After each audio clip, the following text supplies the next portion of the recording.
So UCR is in Zeeland. So I was kind of expecting like quite a conservative university college. So I was quite nervous already about, you know, maybe having to go back into the closet in certain situations. But it was very much not that.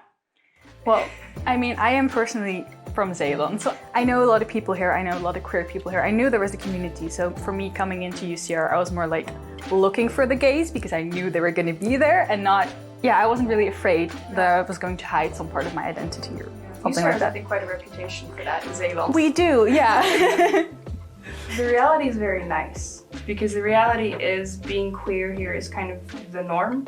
So I like to use the expression like 1 in 4, maybe more.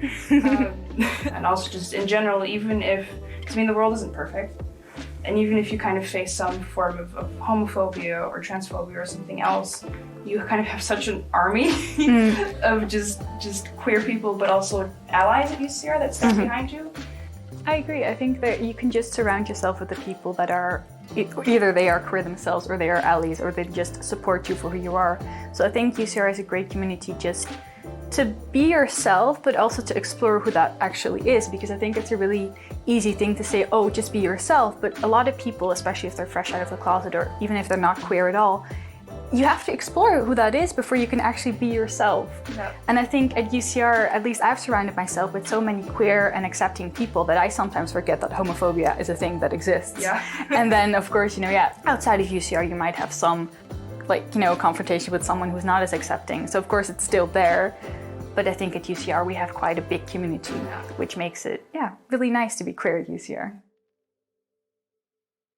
Yeah, so PRISM is UCR's LGBTQ plus society. So we tend to organize kind of a variety of events, which I like to balance kind of educational stuff, but also really fun stuff. So we do lectures. For that, we tend to collab also a lot with other societies, which is quite nice because then you get kind of interdisciplinary. But we also do fun events. So we've done, we had a Pride event, I think a week ago or so. Yeah, Pride picnic. Nice and outside. We also did online Pride last year, but we have a Gender in the Blender, we have Roosevelt's drag race. Unfortunately with COVID that hasn't been possible. So we like to switch it up. We do movie nights sometimes, which are very low energy events. Book club too, yeah, queer book club. Queer book club. So we do really a variety of stuff, which is really nice because you can kind of access all those different corners at UCR.